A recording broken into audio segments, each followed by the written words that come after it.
even less fucks to give when you're 90. Getting arrested for just, like, beating the piss out of all of these old men. I am also pretty excited for that. It's going to be good times. Yeah, that's going to be fun. I'm trying Want to jump into it? Anything else? Yeah, let's do that. All right. Welcome to episode 107 of The Bar is Ankle High, your favorite ADHD podcast that explores life's low bars with wit and wisdom. My name is Katie. And I'm Garrett. I always get nervous during that part, so I can't look at you when I say it, because I just feel like Olaf with my eyes plastered open. I can't wait for this is just going to turn into a mug podcast. So we're just sharing pictures of heinous mugs. Katie has a really frightening mug. Yeah, I'll share it in the post for this week's episode because it was a Christmas gift and I love it. But it's not microwavable. So. I'll tell you what, the only thing that showed in the screen was the tip of his nose. It was like this. Hold on. Wait. Awful. Awful. Hate it. Hate it. Ew. Ew, you can't even tell what it is when you're... Sure you can. Not when you're only seeing the tip. You're welcome. You're welcome. And I have a mug. I have a Chip from Beauty and the Beast mug. And that's kind of what you would compare it to when you told me about it. And then I saw her drinking out of it this morning and I almost scramped because I couldn't believe the horrors that I was seeing. Olaf also can't believe the horrors he's seen. I was listening to, do you ever listen to, probably not, Wait, Don't Tell Me on NPR? No. It's like a news quiz show, but it's like a funny thing and they always have like guest people on. So the guy who voiced Olaf, what is it, Josh Gad? Josh Gad, yeah. He was on and he was saying how like, now for like eternity he can be in some random setting and a bunch of kids will just be like when they hear him talk. And he was saying he and there was this famous director and I don't remember who it was, but he's like my understanding was he was like kind of a highbrow director. Their kids were in the same like swim class or like Mommy and Me class or something, and he's like, this guy had gotten like an Oscar nomination. The director had gotten like an Oscar nomination or something. So he's congratulating, and the guy was like, "What do you do?" And he's like, "Oh, well, I'm an actor." And he starts like listing off some of the things he's been in. And he was like saying how he was most known for playing Olaf. And the guy goes, "So do it." And he was like, "Do what?" And he was like, "The snowman." And he was like, "Hi, I'm Olaf." And the guy was like, huh. Had no clue who he was. As they're like at this kids event, this kids themed thing. And the guy was like, oh, like thinking like it'll click. He's like, what's an Olaf? Yeah. A snow what? Oh, it was so funny. But and the guy was just it's like, come to life? So do it. What do you mean I'm not supposed to eat the yellow snow? That was a gross addition to that thought. Thank you. That's a line in the movie that Olaf says. He says, yellow and snow, don't mix. That's what he says. Well, I've only seen Frozen once. Get a life. And I didn't love it. It's just like not my favorite Disney movie. Well, it was a nice run, folks. That's the last episode of The Bar is Ankle High. It's a wrap. So do it. The snowman thing. But yeah, it was a very funny thing listening to him talk about that. But my understanding is you've been watching some television. Yes. So our Patreon subscribers will know this because we covered this around this time last year in a Dysfunction Junction episode. So join our Patreon if you want the background. But the final season of The Curious Case of Natalia Grace came out this past week, and I watched it. And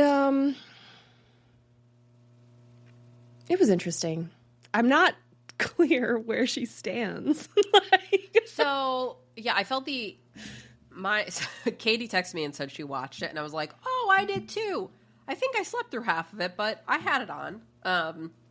So she, like, the high points are she was living with the man's family. Correct. The people Antoine that literally and just, like, Cynthia. fished her off the side of the road. Yes, I believe the apartment that she was put in the 1 or 2 towns over. Yes. That was on, like, the 3rd floor of this old, like, Victorian mansion. Where they, like, it was almost like an abandonment thing. Like, they just Yeah, I mean, she was and... about, I think, maybe 8 or 10 when they dropped her there. So nuts. So when the Bartlett family, the original, second adoptive family, dropped her there. There's, like, multiple... I mean, like, truly, if you haven't groups. watched this series, it's on HBO. Go watch it or listen to some podcasts about it. It is weird and complicated. Yes. Nevertheless, Natalia Grace is a orphan from the Ukraine who was adopted in America originally in 2006, I think, when she was about 3 or 4. Yeah. Then was moved from that adoptive family and re-adopted into this Bartlett family who had her re-aged, said that there was a lot of abuse. There was so much going on. Right. But they said she wasn't 8 or 10, she was 22 and had her re-aged, and then and the reason that they made her 22 is because she is a little person. She has a very specific type of dwarfism that really messes with the joints, her bone joints. And so in order to not be responsible for her care, she had to be over 21. So they re-aged her to make her 22 and then drop her in this apartment. And then she gets evicted from that first apartment, and now she's in this second apartment. And the man's family, I feel like, lived next to her or on the same street or something, and they saw her. I'm not 100% buying the origin story of how they met. But she winds up with this family who, and I would say they focused a lot more on them in this most recent. Before, it was kind of like a happy ending, like...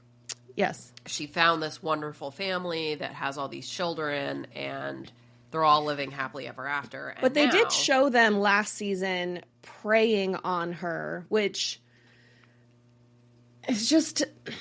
Okay. It's one of those things about Christian evangelicism that, as someone who was raised Catholic and has Jewish family members and Muslim close friends, like the original big 3, I guess, like... The laying on of hands and having, like, everyone come and put their hands and, like, oh, Lord, we are going to ask you to come down and put your blessings on Natalia and da-da-da-da-da. Like, it just seems so inauthentic to me. Anytime I've ever seen it, it's never seemed like a genuine thing. And I don't know if it's just because I have a lot of medical workers in my family, so where... when you're doing this and praying for healing, it just seems silly. Especially if you're not getting somebody medical care. Yeah, and it's not like, oh, pneumonia or meningitis where, like, you're kind of waiting for the medicine to work. Yeah. And they're really bad out and, like, yeah, they're in the hospital and you're just going to pray over them and just, like, one last effort to, like, get them over this hump. You're just not getting somebody medical care who has a genetic condition that is incurable, but can be treated and can be treated very effectively. It just needs, like, major surgical intervention. Correct. Yeah. So it was just, like, last season they're doing this, and it was like, okay, like, you found a very religious group, and, like, it's not the, like, most unheard of thing for somebody with a chronic disability or chronic pain or any other conditions like that to find comfort in religion. So, like, it was just the kind of thing where it was like, I mean, okay, but also this family has, like, 10 foster kids. And they were living in a single... It looked like a single wide trailer, but it maybe was a double wide. Either way, not a large space. Yeah. And not a huge space for somebody like Natalia who needs a wheeled walker to be mobile a lot of the times. And that's right now. That's not to say what she's going to need in 20 years. Right. So that was last season, and then that season ended with a phone call from Antoine. Do you mean Bishop? Yeah, by the way, he is the leader of this church that they all belong to. He's one of those guys that like started a church in his living room. Like the Kardashians. Yeah. Except he doesn't do like a Sunday service with celebrities. He does like calling himself Bishop. One of my favorite parts was when the one guy was like, "Who gave you that name? Like who designated that title?" Oh yeah, the deposition testimony. Yeah. And he was like, "Oh, I've earned that name." Okay, great. Was that from like an accredited institution that gave you that title? Hoopst. Yeah. Oh, it came down from the heaven above and blah blah. Like, it was like bullshit. I mean, watching it, like at first I was like, I would say more with the wife, with the mother. I was like, okay, she seemed to like legitimately want to like take care of her, keep her safe, the whole nine. But then when you incorporate Bishop into it, it definitely started getting this like grifter type of feeling. Yeah. And it then plays out where she winds up with a different family and they like evacuate her from the man's family.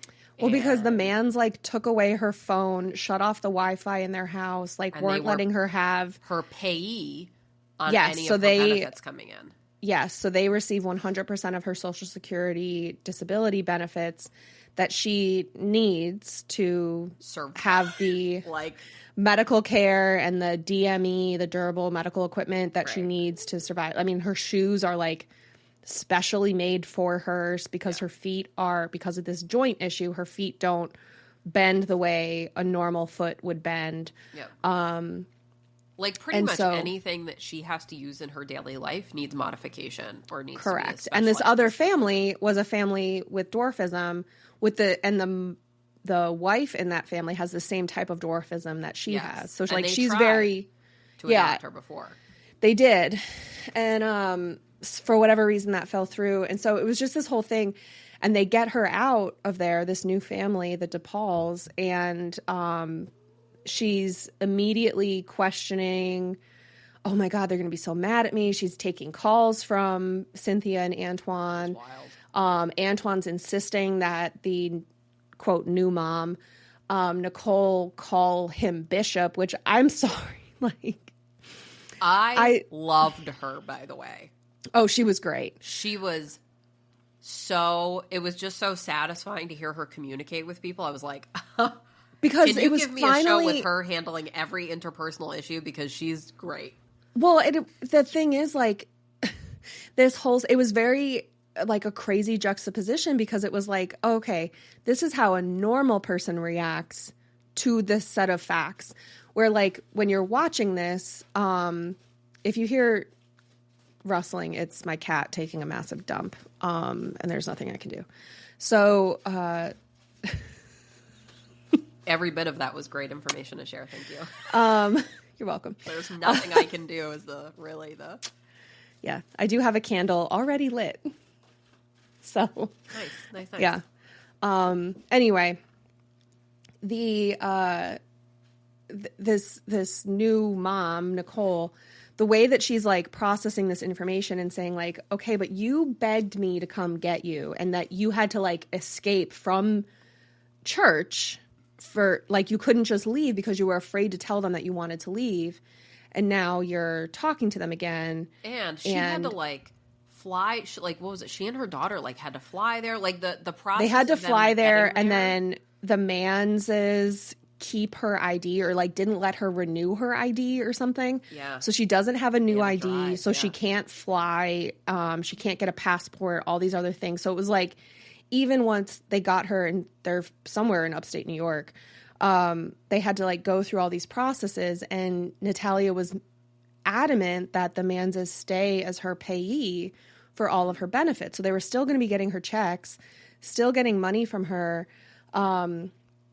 It was just like this whole thing. But then the mom, Nicole, went to speak with somebody who deals with, what is it called? Reactive attachment disorder. Yes. And was like basically talking about like a trauma response, and like, why is she still reaching out to this family that was like isolating her and kind of being very culty about it and saying she doesn't need medical care. That's just the devil trying to talk to her. If she's in pain from her spine deteriorating, that's the devil. That's the devil getting into her. So she just needs to be more holy. And it's like super fucking dangerous. Oh yeah. Yeah. And I mean, it's the same thing that like you see with like Scientology. Like, oh, you just need to like pray harder. come clear and like basically confess your sins, or and then you'll Duggars. be cured. Yes. Like same, and that's. I think that's probably why I have such a distrust for this type of religiosity, because even like anybody. Okay, so I'm judgmental, right? Anybody who's singing with their eyes closed and their hands out, I'm kind of having the same feeling. I'm like, yeah, unless you're in the shower and rinsing off, there's no reason to sing with your eyes closed. Don't do that. Yeah, no, it's don't do that. You should stop doing that. Don't do that. That's open weird. Your eyes. Put your hands. Knock it off. Spray bottle. Yes. Yeah, it's really sad and scary the way that people use that to manipulate other people. And I think when I'm outside looking in, I've never been a religious person. I remember actually being a kid and I had a bunch of friends who were into like youth group and stuff. And I remember thinking to myself, like kind of observing them, and they would like invite me and I never went. And I remember thinking to myself like, I wish that my brain was such that I could get enjoyment from that. I was like, but I'm just not one of those people that finds any kind of soothing or comfort in that. And I think it's because having known people that, don't have their eyes open when it comes to religion, which I guess that's kind of the idea, is not having your eyes open. That's why you have to sing with them closed. Yeah, that's why they have to be closed when you're singing. It's never gotten my buy-in. Religion has never gotten my buy-in. And seeing people that use that as an excuse for things, seeing these people who are like grifting and taking advantage of somebody, especially somebody who has such a complicated history, which leads to a very complicated mental health situation. Yes. Because to me, like, looking at this whole thing and then what happened with the DePauls when she's living with them and their household kind of starts to deteriorate, is you've got somebody with a personality disorder. And like, how could she not have a personality disorder with like all of the stuff that she's experienced? Like at one point they were talking to her and she was saying how she just has this like horrible fear of abandonment. And it's like, of course you do, because you literally had people who said they were adopting you forever have your age change so they could stop taking care of you and then move to a different country. Right. Yeah. After abusing you. So it's, I can totally see it.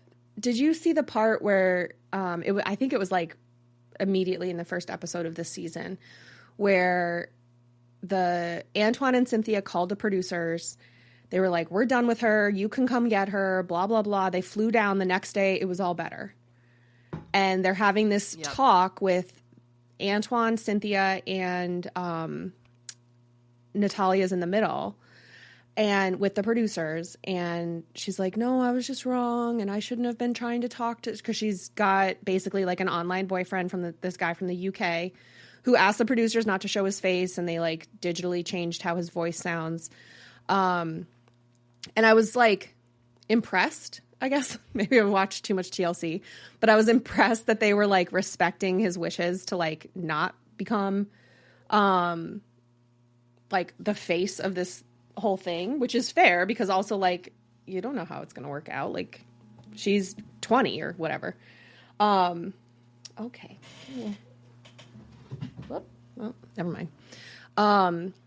Kiki was like half on me and half off, and I didn't want her to slip and then put claws into my thigh, because that's usually what she does. And then you tried to help her and she was like, fuck you. At least that's how it usually goes in my house. I try and help somebody and they're like, fuck you, don't touch me. Yes. Yeah. But they're having this talk, and she's like, it was even watching it, like they went back and were like, oh, well, it's, the way that she was watching Antoine and Cynthia during that interview, I was like, this is somebody who is doing what she, like saying what she has to say in order to survive, because that's how she has always lived her life. Yeah. in the first 2 seasons where they had like the home footage of her as a child with the Barnetts, you can see her like unsure of herself and not sure how to answer the question because she doesn't want to get in trouble. And like, it's a normal kid thing. Like when you break something or make a mistake to kind of be like, well, I don't know. But you only really have that reaction when the person you're dealing with is so unpredictable. Yes. That it's scary. Yes. Which is otherwise it's the big push for like gentle parenting right now. Right. Like the whole idea of like, okay, like let's clean it up. We just made a mess. Like, right. Yeah. Like, and having that kind of like even keeled response to things so that you don't have this. But she's never had somebody have a healthy reaction to her messing up or displeasing them or not following their rules. So you have this person who is struggling. And I think she was still kind of falling into that habit when she was with the DePauls. And the mom, Nicole, was like, you know, I set up more cameras because when you guys weren't filming, she was more than happy to shit all over the Manses. It was just when you were filming that she was like really not willing to say very much. And, you know, I think that that's a very valid trauma response. So like, it's just one of those things where like, I hope that she can get the help that she needs and just to feel a little bit more confident in like saying what she wants. And she needs, I think she definitely needs a few like stable people in her lives. And I felt so bad for, what was her name? Nicole DePaul, like the lady who took her in. Yeah. She, like, you can tell it wasn't, I don't want to say it was like impulsive, but like when you have somebody reaching out to you who's like, oh my God, I need to flee the situation I'm in. And she's like moving heaven and earth to like save this person. Yeah. And moves them into her house and then is like, oh fuck, like I'm out of my depth here. Like I'm not equipped to be handling everything that's going on. And it starts affecting her marriage and her relationship with her daughter. And she's just sitting there like I just don't know what to do. Like, I don't know what the answer is right now. And I'll hand it to her. She really, you want to talk about trying your best. I mean. Yeah. And I do feel badly because she's talked about how much guilt she carried from not trying harder to go through with the adoption from the original adopter family before she was adopted by the Bartletts, the Barrett family.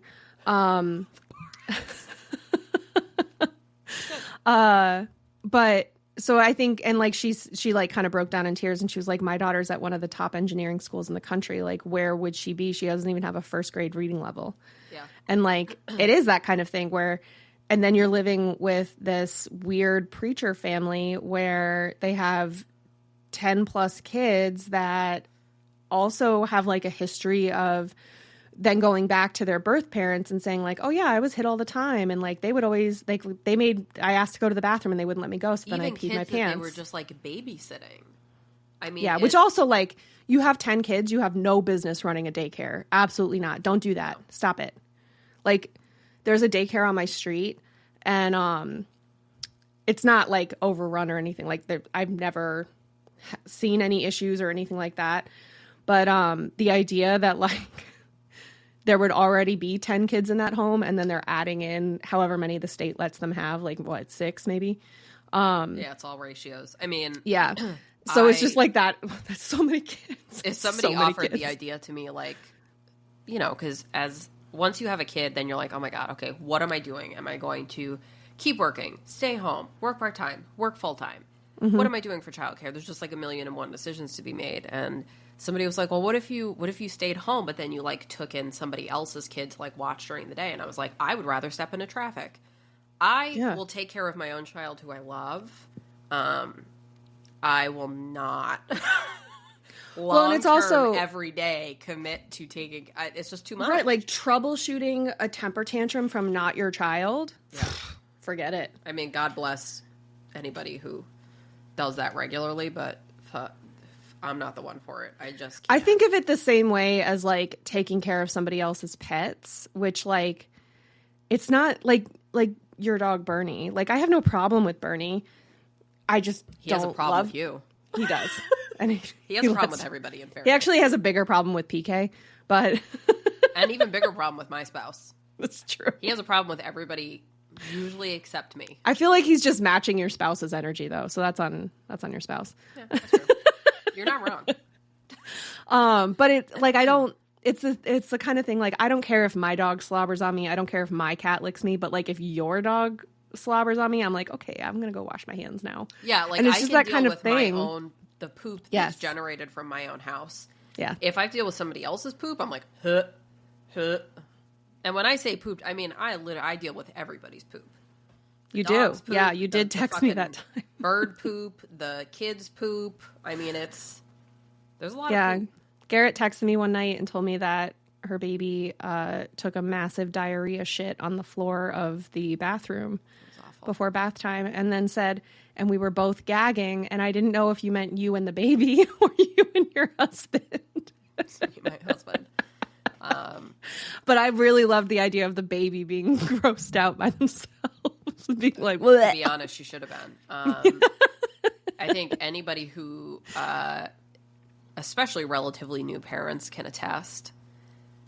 You just have moments where it's almost like you're suspended in time. Something so horrifically disgusting happens. And you have a moment, it's like when you're falling and it feels like it's in slow motion. It's the same thing. You're just suspended in air like, this is fucked. I don't know. That's what happens when I drop my plate upside down on the floor. Yes. Yes. Because I do like, that. I just need to, like, do the backward skip button. Yeah. There was one time Katie was helping me move one day. And I got home and I checked in. My mom had been here. It was one of those, like, all hands on deck. Like, everybody was here. And I was like, hey, how did things go? And my mom goes, well... I forgot about this. The water line disconnected from the washing machine, and the whole laundry room was covered in water. And I had a moment where I was like... And I said out loud, I'm really glad I wasn't here for that. I gotta be honest. I feel like I'm putting out fires all the time anyway, so to not actually have to do that was a relief. And the nice thing about being friends with me is that Garrett told me that, and I was like, hey, at least it wasn't sewage. Yep. Yeah. And then, don't worry, that came full circle, because then I had DERA in my house. Yeah. That was when a stomach bug ripped through, which was after the pneumonia scare, but before the latest illness that was brought home. So, ta-da! We're thriving during cold and flu season. Thriving. It sounds like it. Don't let anybody tell you different, Garrett. I've had this like congestion, which suddenly got worse in the last few days, but like I've literally had for like a month. Yeah. It just like without fail, like constant. It's craziness. So that was me last winter where I just could not get rid of. Although I woke up this morning and I was like, I don't like how many boogers are coming out of me right now. So usually around this time of year, mid to late January is when I get like some sort of sinusy situation. If you're in search of one, let me know. Come sneeze into my face. Oh, see, I'll do what the baby You're taking does. hygiene tips from your kid? Cough into your mouth. I can do that for you. Oh, I would love it. Yeah. So intimate. Yeah. She will just look at me and like just cough right into my face. Yeah. So yeah, My dog does that. Available.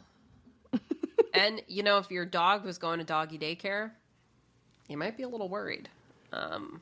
That's true. So yeah, Natalia Grace was a really crazy. They keep saying it's done, but I feel like the nature of like, I hate to be really cynical about it, but I feel like it's more likely that this is just going to be her life, where it's chaotic and tumultuous. I really hope that she finds some stability and finds like a really good skilled therapist and maybe the right medication for her. And well, I mean, if she stays in New York, she certainly has a better chance of finding that than being down in fucking Tennessee with the Manses. That's for sure. In their trailer that they bought with her money. Yeah. I mean, it's just nuts. And yeah, people that taking advantage of somebody like that is just gross. It's gross. Oh, it's fully disgusting, and it is the sort of thing where in this season, the more you learned about the past of the Manses, the more it became very clear that this is what they do and this is how they make their money. And, you know, the fact that they were having her at age 12 donate 10% of her Social Security disability to the church to pay for sound equipment as a tithe is just the kind of thing where, and even, you know, the new mom. I can't wrap my head around tithing for like adults with income. I can't wrap my head around that. Yeah. What kind of God needs 10% of my income? This is the thing because I was raised Catholic, and like they'd pass around the collection plate and you kind of dump in a couple bucks. It wasn't really that big of a deal. Loose change, whatever. Some people did the envelopes with like a check in it or whatever. But generally it was just like, and if you didn't put any money in it, like, so what? Like, I don't know, you just passed it around to the next person. Although when I'm thinking about that as an adult now, like how many times I saw that as a kid, I think about it now and I'm like, that's fucking crazy. You just pass around a basket asking people for money. Imagine like going to a dinner party and somebody's like, all right. I mean, that's effectively what I'm going to be doing at my wedding. Different. Because you're like, oh, yeah, you know what? This money that you're giving us is basically paying for your food tonight. So yeah. I'm not using this you're not like, okay, can you give me this so I can buy new sound equipment for the pod? Thank you. God loves this. God loves this. It's crazy. But even then, and then it's also that thing with, again, being raised Catholic, like, Catholic, I mean, you went to Catholic school. Like, Catholic Mass has very, like, strict times when you say things and when you do things. And it's like... And then they change them, and now I really don't know what's happening. But generally, though, it's still, like, there's a specific order to things. It's not like a free-for-all, like, shout out if the Lord touches you and you feel, like, so compelled to, like, praise Jesus. And so when I encountered that as a teenager and a young adult, it was very off-putting because I was like, this is quiet time. This is like, because I feel like Catholic Mass is almost designed to be kind of meditative, where like it is quiet and yeah, they're doing the homily and they're reading to you. But the idea is that you're kind of like reflecting on what is being said. And like you have your silent prayers while you're waiting to go up and cannibalize Jesus. Yeah. And then you go back down. But it's vegan blood that they're serving. It is. Yeah. Yeah. As long as there's no yeast involved in the fermentation process, then yes, it would be considered vegan. Close call. But yeah, so it's just one of those things where it was just so off. Maybe that's why like those types. And again, even with like my Jewish family members, Jewish services are very similar to Catholic services. Yeah. It's just very quiet. Like you have the readings and the songs and then prayer time, and it is this kind of like speaking in tongues. It's just and it's not about. Like, I guess it was always just like billed to me as being like my relationship with Jesus and God, not how my relationship with Jesus and God needs to be presented to the people around me. Like, and so it's always just been like that kind of question mark for me. So whenever I encounter somebody that's like insistent that I acknowledge their religion, I'm just like kind of like, oh, okay, sure. I mean, like, I'm happy for you. I wish you the best, but like, it's just not for me. And it's just, I don't know what you're getting out of it other than getting that like, #1 fan sticker. Which that's all it's supposed to do. Yeah. Like this concept of like strong arming people, like. Yeah. So, I mean, I think she should be on the path to some version of normalcy if she can actually divorce herself from the Manses, but I don't know that she will be able to do that. But not replacing them with another. Right. She can't cleave herself onto another. Yeah. Like if she's hanging out with DePauls and you've got like normal people who are going to like genuinely push you towards what's better for you. Yes. And not like in the, okay, this is our religion type of way, but in the, hey, let's make sure you have a photo identification. Let's make sure Right. that you're established with like a good doctor. Let's make sure that, you've got a bank account for a place that's like accessible to you, that you can get to by yourself. And like all of these things all of this infrastructure that's kind of necessary to like get by day to day is the type of thing that they would be helping her with. But there's a lot less of a drama factor to that than there Which is to can make something it like the feel Manses. very hollow if that's all Yes. you've ever known which Or like you have people telling you what to do, trying to control you. Whereas I feel like the Manses kind of everything got blamed on Sky Daddy. You know what I mean? oh, for sure. As I mean, opposed the to- idea that you're denying her spinal surgery that she needs to avoid paralysis because that's the devil getting into her and that she's possessed by demons for calling talking to a guy anybody the online. devil, like legitimately trying to you're trying to tell another adult that another adult is a devil. What? Yeah. I feel like based on this show, they need to have those foster children taken away from them. But I wouldn't don't be know if surprised that'll if it happen. triggers like I mean, I hope so, but they said several times, like based on the allegations of abuse that the producers heard, they notified CPS and or local PD maybe, and they were like, well, we can't comment because it's like it'd be a confidential thing anyway, so we can't tell you the status of anything regardless. Like, which but you guys manage to do it all the time with other things, so right. And it is that kind of thing where I just like they still have these kids in their custody, so I don't know. It's fucking Tennessee too, so like maybe there just isn't like where are they going to put these kids if they take them out of this home? I fully assumed that. My thought was somebody said to them, "Oh, well, you don't have to worry about that in Tennessee," and they were like, "God told us we have to move to Tennessee." Yeah. Kind of like, so there's a documentary, because obviously there's no bigger documentary nerds in the world than my husband and I. There's a documentary on Jerry Springer right now on Netflix. Oh. And there was a part where they did an episode and it was one of those like secret mistress revealed. There was like a love triangle happening. And Of course.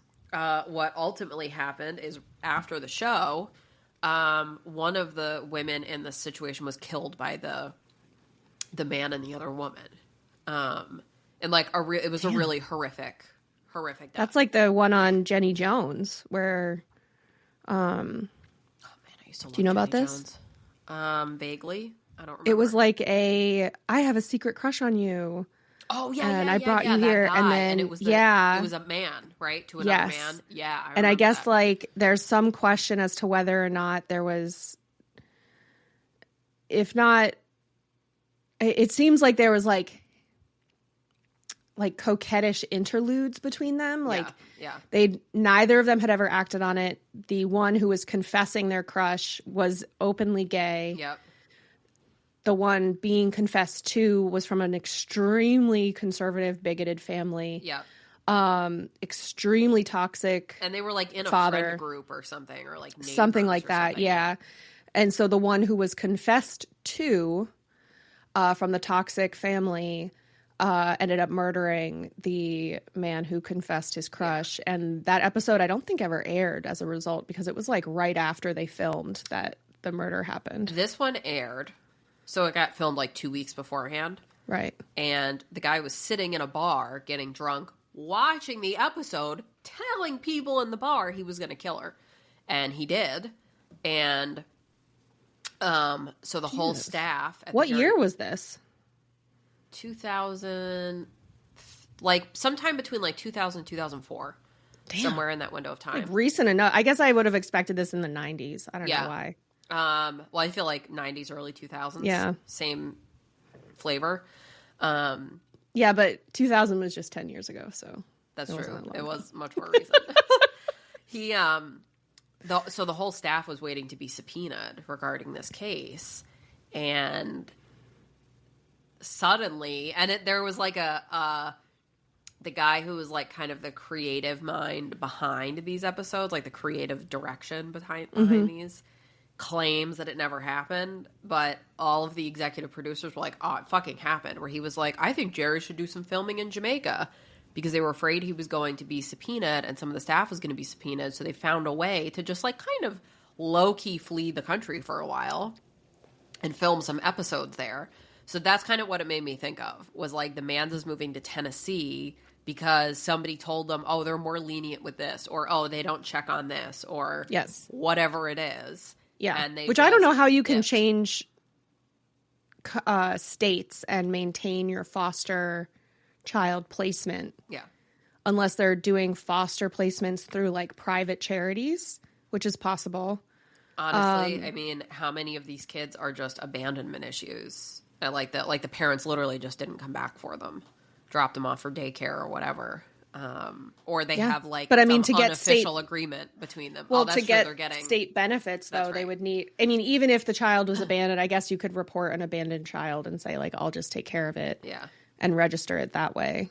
But I don't know. No, there's definitely something. I've never thought about how to scam the system while using a child who's been left behind by its parents or whose parents are struggling with stability or mental health or substance use disorder issues. So I don't know. I guess I'm just built different. Weird. Yeah, it's that was a pretty crazy. That was a crazy. Yeah, saga. But we have talked about how those types of trauma can lead to other mental health issues, which they did discuss in the series about how she could develop bipolar disorder or borderline personality disorder. And, really, if left unchecked, if blamed on the demons, could be really, really, really harmful. I mean, it could take her life just on those things. I'm surprised that she doesn't have like a personality disorder. Well, I guess if she hasn't been seeing somebody regularly, who's going to diagnose you have to go to a doctor to get diagnosed. So, poor thing. Yeah, I do feel for her. I think I had the impression that she was kind of manipulative. I think she previously. probably is, and it's a survival. But I think it is a survival mechanism. Yes, I agree. And I think it is this trying to figure out what to say so that I don't get in trouble, so that I don't lose the roof over my head, so that, I keep having people be nice to me, which like it's heartbreaking. It's really sad. Well, it's the same. It's the same concept about like why we shouldn't use torture. Mm-hmm. You're not getting this information voluntarily. You're getting it under duress. So, like, if you have somebody who is telling you what you want to hear, or you see controlling parents. That's how confessions get thrown out in court all the time. Right. Like, if you beat it out of them, what do you expect? Like, I'll say almost anything to get you to stop hitting me. Truly. Probably. I mean, I don't know. I haven't been interrogated like that before, but I would assume that I would say some pretty outrageous. I say outrageous shit without being tortured. So I would go balls to the wall, if I was being tortured, I think. Picturing a couple masked men walking out of a CIA room like, what the fuck was that? Did you hear what she said? Me when I'm 90 and I'm... She said she punched that man in the ear. I said, are you sure he's 98? And she goes, yeah, I know what the fuck I did. Can't wait. Tune into Patreon for stories about that. Yeah. I regret nothing. Yeah, good. I will say, taking Taekwondo in the 90s when Walker Texas Ranger was at its height was the time to take martial arts classes as a kid. Oh, yeah. Man. Man, did I love some Walker Texas Ranger. And Dr. Quinn Medicine Woman right beforehand. And see, I also was into Hercules and Xena. Of course. Those back to back, also excellent. Kevin, and that's the thing. Kevin Sorbo, Chuck Norris, you guys could have been riding this glory until you died. Truly. Did Chuck Norris get weird? I think he's also super conservative. Him and Kevin Sorbo both. Is Chuck Norris dead? No, because he has the ab trainer thing. He can't die. Well, I don't know. I mean, you don't die from that. I don't even want to tell you what my last Google search was. Wait, now you have to tell me. He's 84. Oh, okay. He has the same birthday as my grandma. Well, not really, but the same day, not the same year. You know what? He looks pretty good. I mean, yeah, all things considered. Like, hey, it's a little blurry, but he doesn't look bad. The second link on Google for my search is Chuck Norris Still Alive, is Christ Point Church, and the title is Chuck Norris, The Resurrection and Suffering. And it's Carlos Ray, a.k.a. Chuck Norris, famous actor and fighter, died yesterday afternoon at his home in North Wills, Texas. When is this from that it said his mother died? His mother just died. Really? How old was she? Last month, she was 103. Fuck. That's wild. His mom was probably the same age as my grandma then. Because my grandma died in 2018 and she was 98. Damn. He was still doing movies. That's wild. Wow. I have a book on... A Quora answer. Is Chuck Norris still alive? No, he's alive and kicking, pun intended. Is he still alive? No. And here's why he's alive. I have a book on raising chickens that I was leafing through and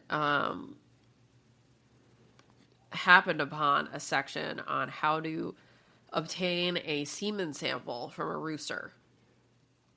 And then I started Googling, okay, but how, does a chicken have a penis? How does it get from... Yeah, does it just leak out of their cloaca? Does it? Yeah, they pretty much just dock. They go They touch holes? Vent to vent, yeah. And that's how the semen, they don't have a penis. I don't know how to tell you this, Garrett, but don't ever give me a piece of information like that ever again. That's disgusting, and you should be ashamed. Really? You seem to have the word cloaca right there handy. It's a fun word. I prefer vent. I think vent is really funny. I don't like it because it makes me think of Melissa McCarthy in Bridesmaids when she's like, you feel that steam? That's my undercarriage. I mean, it kind of is their undercarriage. It definitely is their undercarriage. It's just I don't think of prizes falling out of a vent like the eggs do. Well, for your chickens. You know what I mean? They can also get something called vent gleat, and I think that's the funniest thing I've ever heard in my life. And my spouse gets really Gleek, mad. they watch too much Glee and they're really into the dance routines. Gleat with a T. I'm going to call it Gleek. Okay, sure. Vent gleek. I mean, it sounds just as real as vent gleat. Yeah. So yeah, I was definitely Googling. I read the description, then I was like, wait, do they have a penis? So I was Googling chicken penis, and that was my last Google search before I Googled Chuck Norris. Sorry, Google, I think. Not really. It's just... All I'm seeing about his political affiliation is that he was definitely not at the January 6th insurrection attempt. Chuck, you doth protest too much. I'm really not believing it now. Yeah, I'm not guaranteed there was at least 50 men who looked just like Walker, Texas Ranger. So you can't tell me absolutely. You weren't there. Yeah. Well, I think that was the thing, is that people were sharing those pictures, and so he had to come out and say, I was not there. Stop. No, that was not me. That's pretty funny. Maybe I was wrong. Maybe he's not. I mean, Kevin Sorbo is definitely Sorbo is definitely off he's like the deep James end. Woods, real in the thick of it. Oh, well. At least James Woods' house burned down. James Woods is perpetually, to me, the Hades in Hercules from that cartoon. I see him, and that's what I see. His hair is flames. Oh. What? His house just burned down. Oh. I was like, yeah, that's what Hades looked like in that movie. What is your question? Yeah, he had fire for hair, and it was blue. And he was the one who voiced that character? I'm 99% sure, yeah. Huh. I think I always thought it was Willem Dafoe. No, different weirdo. Or who's the one? Not James Wood. He does the fire show with the Cheeto wiener. I know you know what I'm talking about. You told me about this. The person used self-tanner and jerked off, and they said that his penis looked like a Cheeto. Okay, so Rescue Me. I'm referring to a character on the show Rescue Me. I think you're thinking of Dennis Leary. Dennis Leary. That's who I thought voiced. That's who I thought voiced Hades.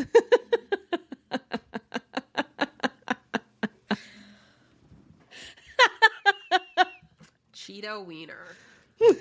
That's the story you told me. Yes, I do know what you're referring to.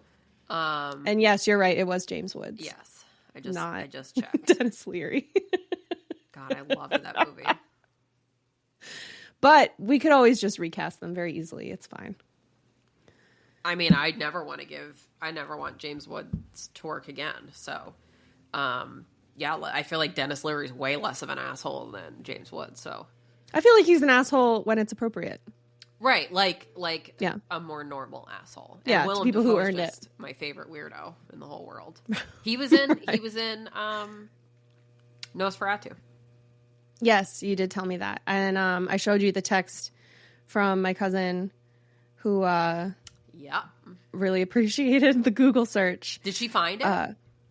Yeah, she found it. Yeah, it's huge, right? She also told me that Louisville, Kentucky, and Lexington, Kentucky are not the same place, and she's from Lexington, not Louisville, where Pole is from. So, you know. As it turns out, geography. There's more than one city. It's not my fault they named both of them with an L name. Come here, Bubba.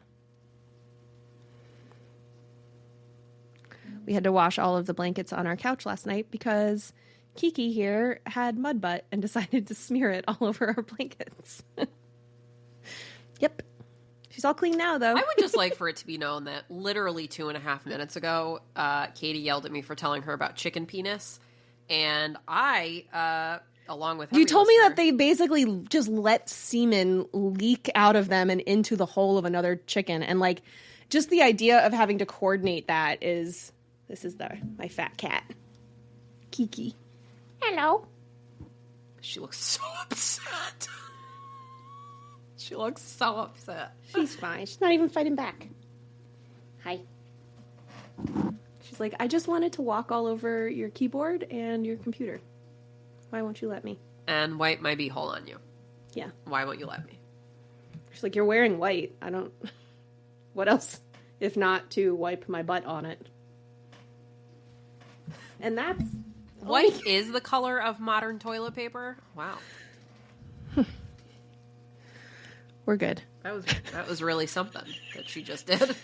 That's pretty much how she jumps everywhere. It's so chaotic every time. And then more often than not, when she tries to jump onto the couch, she doesn't quite get up enough because she's so chubby. And so then it's like that scene in The Lion King where Mufasa is just hanging onto the side of the cliff. Until she either decides to work for it. Yeah. So I'm assuming Sophie is sitting up there ready to just catch Kiki's feet and send her down to the wildebeests. She would if she could. Yeah. Yeah. Aww. I would argue Sophie's been waiting noses. for that moment for years. Yeah.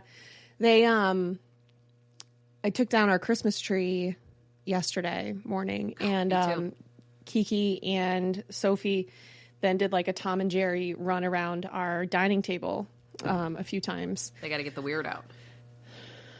They didn't get it out. It's still in there, stuck. Like when you get a piece of food in your throat and you choke on it and then you feel like you haven't passed it, so you just cough for the rest of the day. Yeah. That's or when you get weird. a piece of corn husk stuck in your tooth. After wiping or before? Heinous. Absolutely. Again, worse than chicken penis. No. Heinous. Couldn't be. You know what? Today I'm going to make it my mission to find the thing. I need you to see it because the description of how to get the semen sample was, I couldn't even believe it I was reading. I guess I just don't understand how they procreate without human intervention then. If it, because it's not like, it's not like the chicken, like the hen has their vent receiver on their backs. You know what I mean? Like, it's still underneath. I think they like push.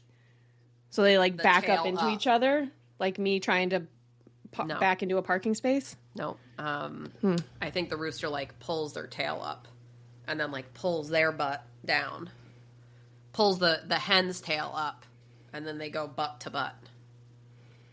But the rooster is still like, so they're just like laying on their back? No, they're like perched on top of the hen. And I know it's working because I definitely found a fertilized egg. How do you know it's fertilized without, like, do you candle them all, or? No, so in theory, a embryo shouldn't develop unless it's in the right conditions. So if you're, like, I pull eggs every day, usually multiple times a day, so they never get a chance to, like, really sit on them. I don't know if somebody had sat on this one for a little bit, but when I cracked it, you could see, like a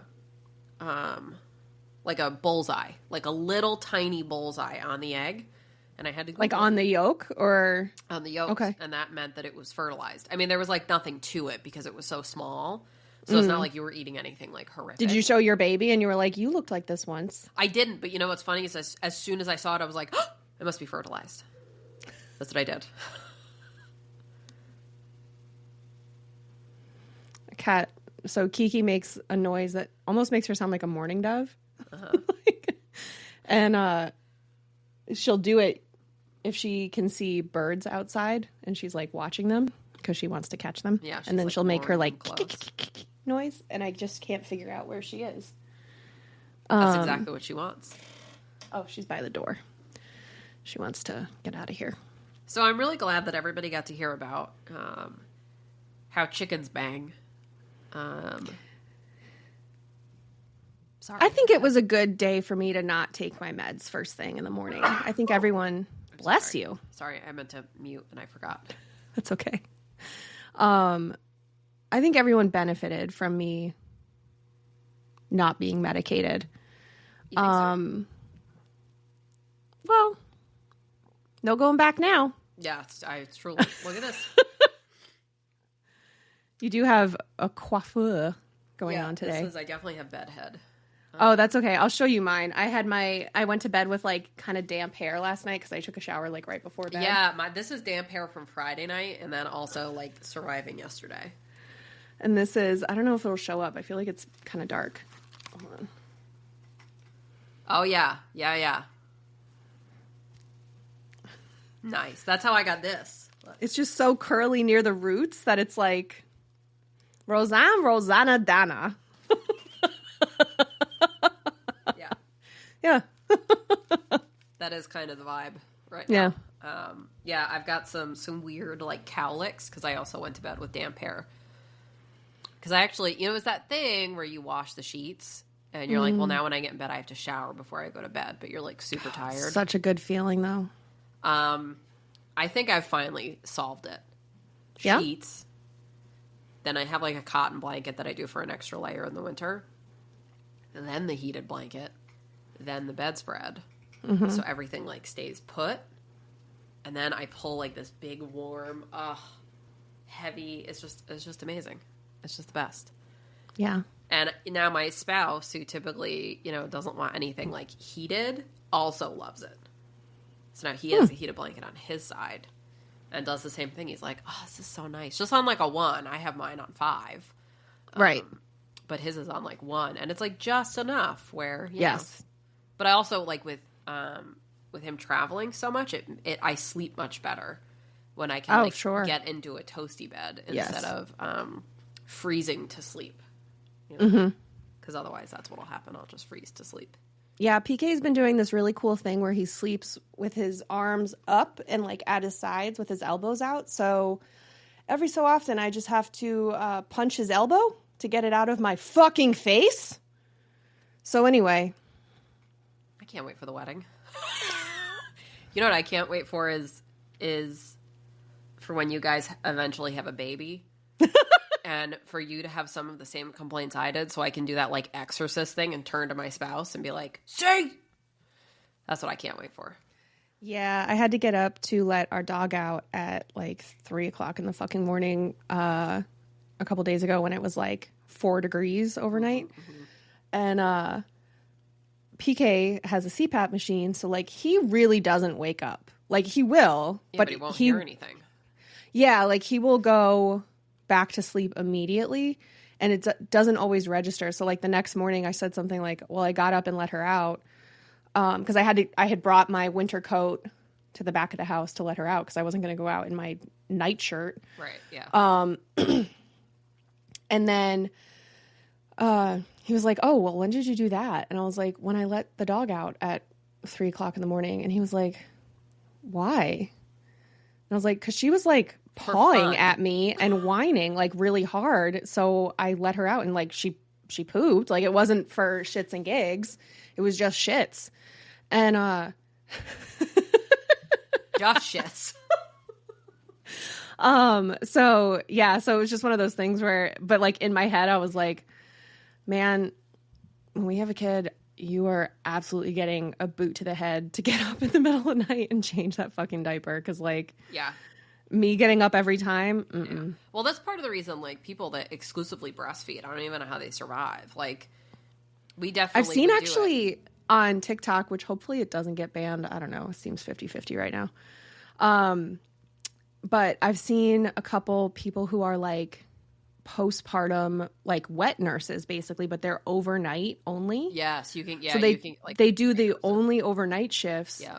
Like, mom will still get up and pump, but then goes right back to sleep. Yep. And the wet nurse is feeding and burping and changing the baby so that mom can sleep. And they'll do that even just a couple nights a week for, like, the first few months. Yeah.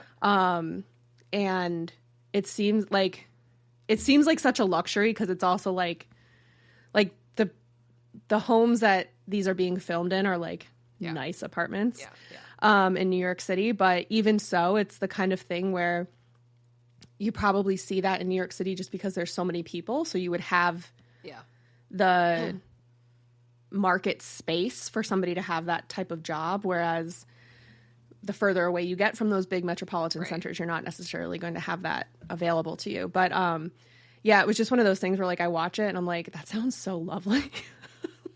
Yeah, I mean, we would do it where, like, you know, one person would take the first half of the night and the other person would take the other half of the night. And then, like, each one of us would get, like, a stretch of sleep. But I would have to get up at, like, 3 or 4 o'clock in the morning to pump every night anyway. So yeah, I never really felt like it.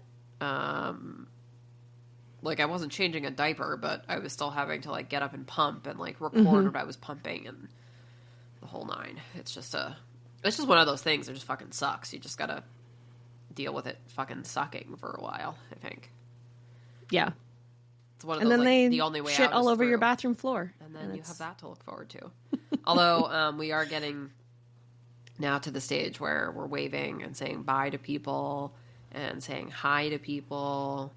And I'm proud of you for that. That's growth. Thank you. I did. Somebody the other day at work was talking about this lady that used to, like, be really mean to everybody and wouldn't really do anything. She would online shop and read, but everybody knew how mean she was. And at first I was like, yeah, she was the worst. Then I was like, wait, goals. That's how I want to go out. I want to leave and everybody be like, she was so mean. I'm so glad she's gone. Goals. All she did. Is that who I'm thinking of? Dark hair. Mm-hmm. Yeah. She's retired now. Yeah. She'd bring me mail sometimes, and I was always afraid for her to hand it to me because she always seemed really mad, even though it was her job to bring mail to me. Or what's that expression? Mean as cat shit? She was mean as cat shit. Yeah. Cat shit is pretty mean. Katie has a candle going right now because cat shit is that mean.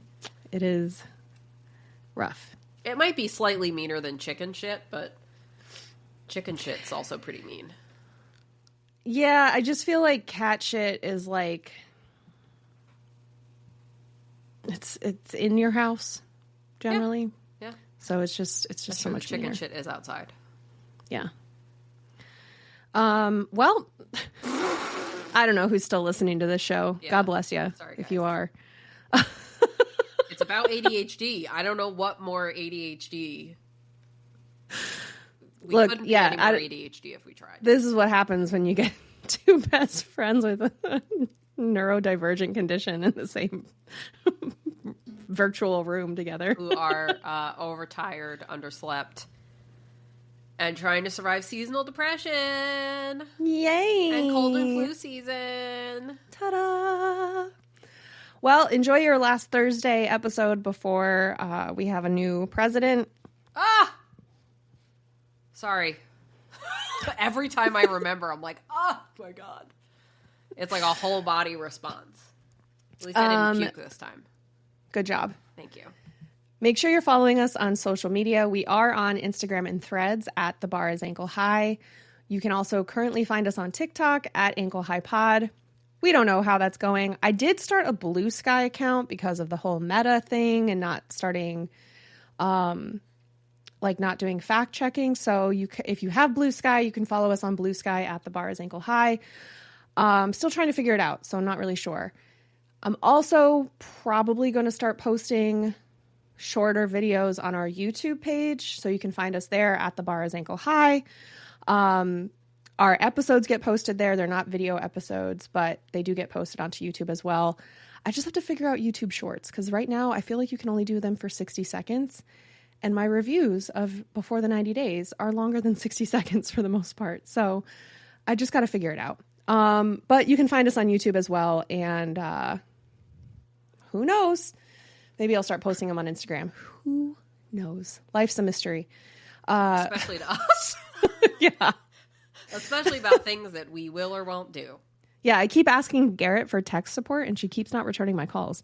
So She's bad at answering her phone. Got news for you can also She won't support answer us my by calls. you can support us by buying our merch at bit.ly/anklehighmerch. And of course, if you want ad-free and extended episodes and video extended episodes that are also ad-free, you can join our Patreon at patreon.com/thebarisAnkleHigh for just $5 a month and support us directly in that way, which would be really great because it does help us do things like have a website and keep hosting this podcast for you all. So, and make sure that you leave us a 5-star review everywhere you find us. If you're following us on YouTube, make sure you subscribe. And that's it. So until next week, try to get more sleep than Olaf. Also, if you're Olaf, don't lead with your nose. Because the bar is ankle high. Bye. Bye. Oh no, where's the button? Oh no.